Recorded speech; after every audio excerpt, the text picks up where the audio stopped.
Shri Sai Satcharitra Chapter 5 Baba's return with Chand Patil's marriage party, welcomed and addressed as Sai, contact with other saints, his attire and daily routine, the story of the Padukas, wrestling bow with Mohadin, change in life, turning water into oil, the pseudo Guru Jawahar Ali.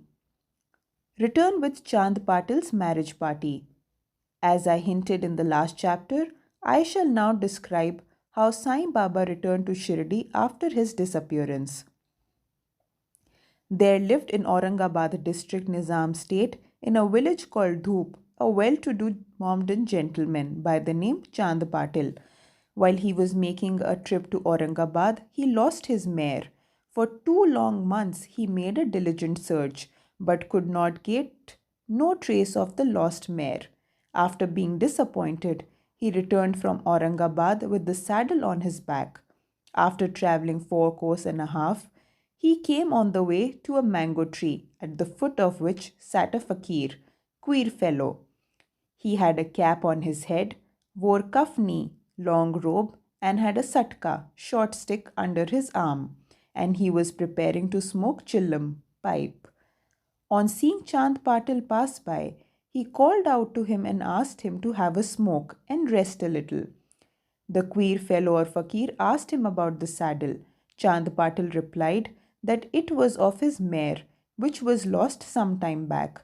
The fakir asked him to make a search in the Nala close by. He went, and the wonder of wonders, he found the mare there. He thought that the fakir was not an ordinary man, but an Avalya, a great saint. He returned to the fakir with the mare. The chillam was ready for being smoked, but two things were wanting: the fire to light the pipe, and the water to wet the chapi, a piece of cloth through which smoke is drawn up. The fakir took his prong and thrust it forcibly on the ground, and came out a live amber, which he put on the pipe. Then he dashed the satka on the ground, from where water began to ooze. The chapi was wetted with this water, then wrung out and wrapped around the pipe. Thus, everything being complete, the fakir smoked the chillam and then also gave it to Chand Patil. On seeing all this, Chand Patil was wonderstruck. He requested the fakir to come to his home and accept his hospitality. Next day, he went to Patil's house and stayed there for some time. Patil was a village officer of Dhoop. His wife's brother's son was to be married, and the bride was from Shirdi. So Patil made preparations to start for Shirdi for the marriage. The fakir also accompanied the marriage party. The marriage went off good without any hitch. The party returned to Dhoop, except the fakir, who stayed back in Shirdi and remained there forever. How the fakir got the name Sai. When the marriage party came to Shirdi, it alighted at the foot of a banyan tree in Bhagat Mel Sapati's field near Khandoba's temple. The carts were loosened in the open courtyard of the Khandoba's temple, and the members of the party descended one by one in the courtyard, and the fakir also got down. Bhagat Mel Sapati saw the young fakir getting down and accosted him thus: Ya Sai, welcome Sai. Others also addressed him as Sai, and henceforth he became Sai Baba. Contact with other saints. Sai Baba began to stay in the deserted masjid. One saint by the name Devi Das had been living in Shirdi for many years before Baba came there. Baba liked his company. He stayed with him in the Maruti temple in the Chavdi and for some time lived alone. Then came another saint by the name Janki Das. Baba spent most of his time in talking with him, or Janki Das went to Baba's residence. So also one Vaishya householder saint from Puntambe by the name Gangagir always frequented Shirdi.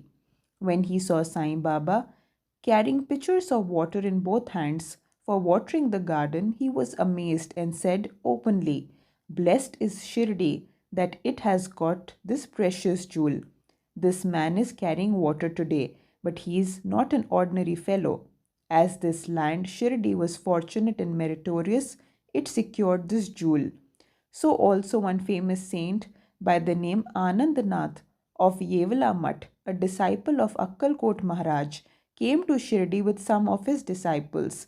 When he came to Shirdi and saw Baba, he said openly, "This is a precious diamond in reality. Though he looks like an ordinary man, he is not a gar, ordinary stone, but a diamond. You will soon realize this." Saying this, he returned to Yevala. This was said when Sai Baba was a youngster.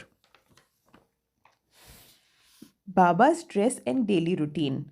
In his young days, Sai Baba grew hair on his head, never had his head shaved. He dressed like an athlete. When he went to Rahata, which is 3 miles from Shirdi, he brought with him small plants of marigold, jay, and jui. After cleaning them, he planted and watered them. A devotee by the name Vaman Tatya supplied him daily with 2 unbaked earthen pitchers. With these, Baba himself used to water the plants. He drew the water from the well and carried the pitchers on his shoulders. In the evening, the pitchers were kept at the foot of the neem tree.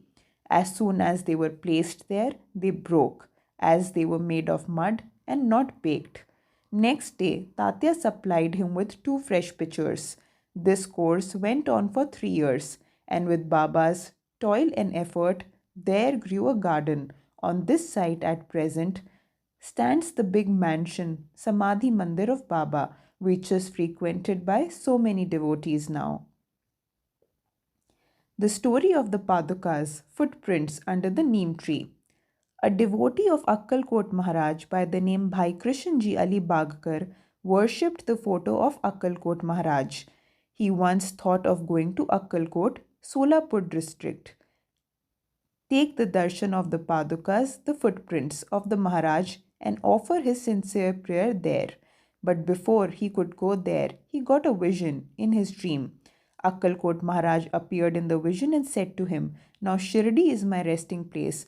Go there and offer your worship." So Bhai changed his plan and came to Shirdi and worshipped Baba. Stayed there for 6 months and was very happy.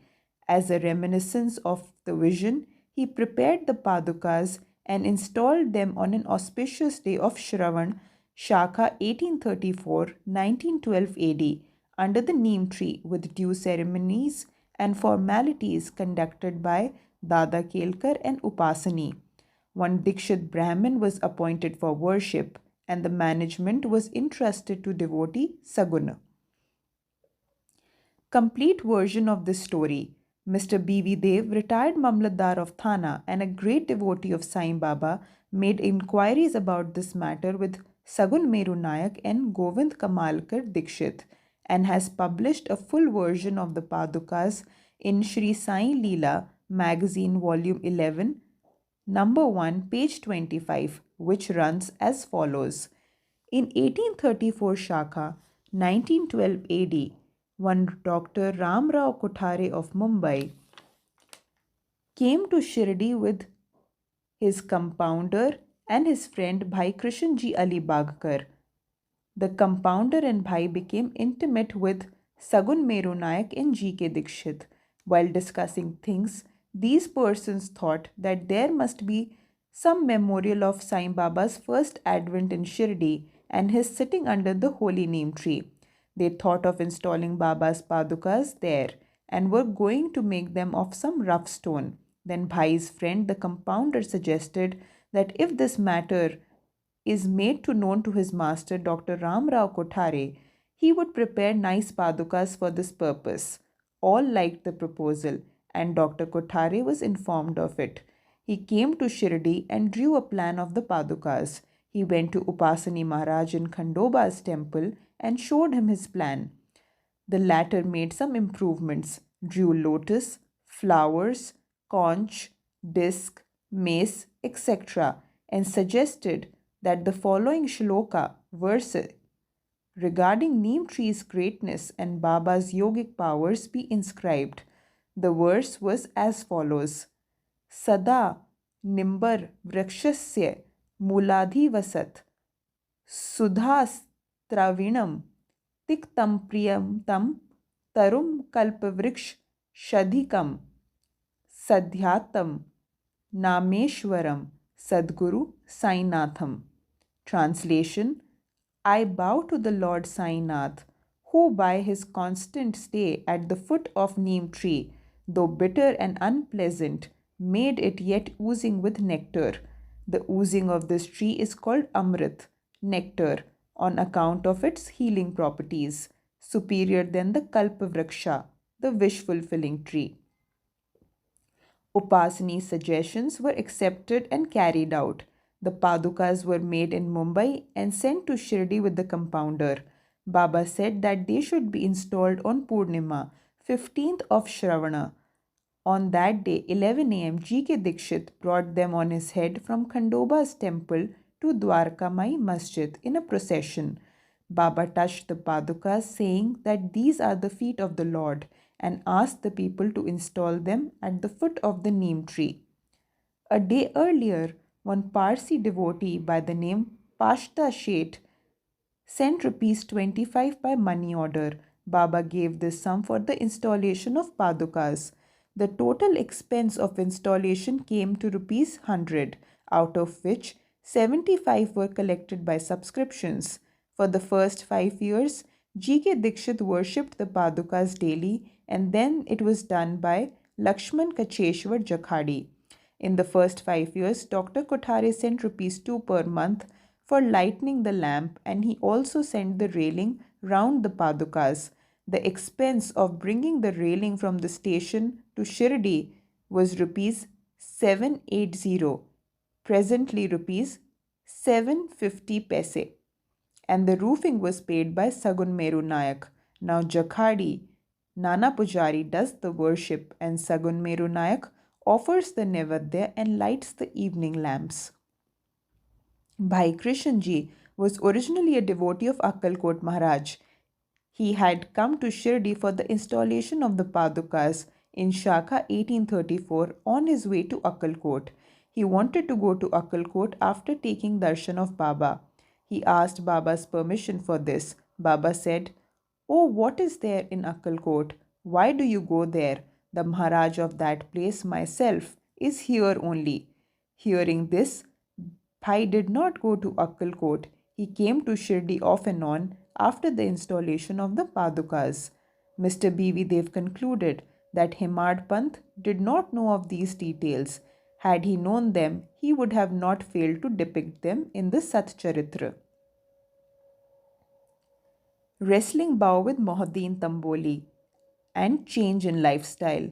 To return to other stories of Baba, there was a wrestler in Shirdi by the name Mohuddin Tamboli. Baba and he did not agree on some points, and both had a fight. In this, Baba was defeated. Thenceforth, Baba changed his dress and mode of living.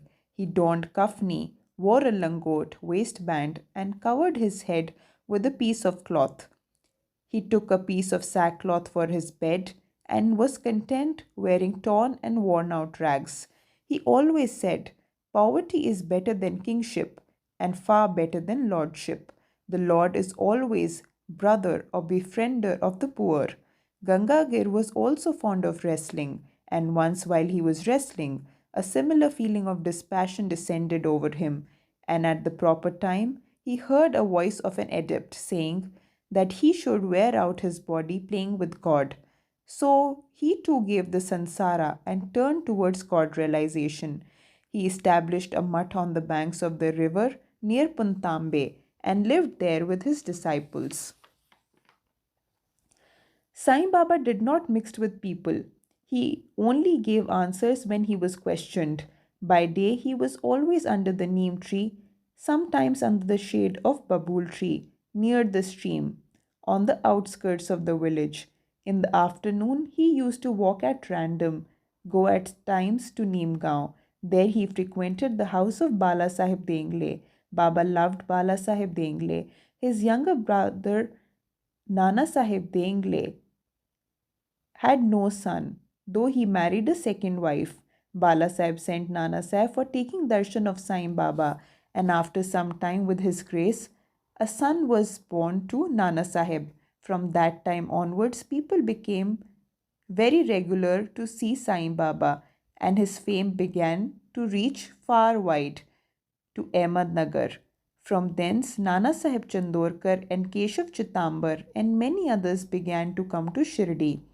Baba was surrounded by his devotees during the day and slept at night in an old and dilapidated masjid. Baba's paraphernalia at this time consisted of chillum, tobacco, tumbril, tin pot, long kafni, and a piece of cloth round his head, and a satka short stick, which he always kept with him. The piece of white cloth on the head was twisted like matted hair and flowed down from the ears on the back. This was not washed for weeks. He wore no shoes, no sandals. A piece of sackcloth was his seat for most of the day. He wore a cupin waistcloth band, and for warding off the cold, he always sat in front of Dhuni, the sacred fire, facing south, with his left hand resting on the wooden railing. In that Dhuni, he offered an oblation of egoism, desires, and always uttered, Allah Malik, God is the sole owner. The masjid in which he sat was only two-room dimensions, where all the devotees came and saw him. After 1912, there was a change. The old masjid was repaired and the pavement was constructed. Before Baba came and lived in the masjid, he lived for a long time in a place called Takya, where with ghungroos, small bells tied on his ankles, Baba danced beautifully and singed with tender love. Turning water into oil. Sai Baba was very fond of lights. He used to borrow oil from the shopkeepers and keep the lamps burning the whole night in the masjid and in the temple. This went on for some time. The Banyas who supplied oil gratis once met together and decided not to give him oil. When he, as usual, went to them asking for oil, they all gave him a distinct no. Unperturbed, Baba returned to the masjid and crept the dry wicks in the lamps. The Banyas were watching him with curiosity. Baba took the tumbril tin pot, which consisted very little, a few drops of oil. Baba put water into it and drank it, and then forced it out to fall in the container. After consecrating the tin pot in this way, he again took the water from the tin pot and filled the lamps with it and lighted them. To the surprise and dismay of all the watching Banyas, the lamps began to burn and kept burning the whole night. The Banyas repented and apologized to Baba, and Baba forgave them and asked them to be more truthful in the future. The pseudo Guru Jawahar Ali. 5 years after the wrestling bout above mentioned, one fakir from Ahmednagar by the name Jawahar Ali came to Rahata with his disciples and stayed there in a bakkal, a spacious room near the Virbhadraba temple. The fakir was learned and could repeat the whole Quran and had a sweet tongue. Many religious and devout people of the village came to him and began to respect him. With the help of the people, he started to build an Eidgah, a walled enclosure in which Mohammedans pray on the Eid day, near the Virbhadraba temple. There were many quarrels about the affair, on account of which Jawahar Ali had to leave Rahata. Then he came to Shirdi and lived in masjid with Baba. People were captured by his sweet talk, and he began to call Baba his disciple. Then both Guru and Chela decided to return to Rahata and live there. The Guru, teacher, never knew disciple's worth, but the disciple knew the shortcomings of the Guru. Still, he never disrespected him. Observing carefully his duties, he also served the master in various ways. They used to come to Shirdi off and on, but their mainstay was in Rahata. The loving devotee of Baba did not like that Baba should stay away from them. When they met Baba near the Eidgah, they told him the purpose for which they came to Rahata, which was to take him to Shirdi. Baba said to them that Fakir was an angry fellow and he was very ill tempered, and that he would not allow him to go back to Shirdi. So they asked him to go back. While they were talking with Baba, the fakir turned up and was very angry with them for trying to take away his disciple. There was some hot discussion about it, and after the altercation, it was finally decided that both the Guru and the Chela should return to Shirdi. So they returned to Shirdi and then lived in Shirdi. But after a few days, the Guru was tested by Devidas and he was found wanting. 12 years before Baba arrived in Shirdi with the marriage party of Chand Patil, this Devidas was about aged 10 or 11, came to Shirdi and lived there in the Maruti temple. Devidas had fine features and brilliant eyes. He was dispassion incarnate and a jnani. Many people, namely Tatya Kote, Kashinath, and others, regarded him as their guru. They bought Jawahar Ali in his presence, and in a discussion that followed, Jawahar was worsted and fled from Shirdi. He went and stayed in Bijapur for some years. And then, after some years, he came back and then prostrated himself before Sai Baba. The delusion that he was a guru and Sai Baba his disciple had gone away, and he repented for his actions in the past. Sai Baba treated him with respect. In the case, Sai Baba showed by his conduct how one should get rid of his egoism and do the duties of a disciple to attain the highest end, which is self realization. The story is told here according to the version given by Mehel Sapatti, a great devotee of Baba. In the next chapter, we shall see the Ram Navami festival, the masjid, its former condition, and the later improvements made into it. Bow to Sri Sai, peace be to all.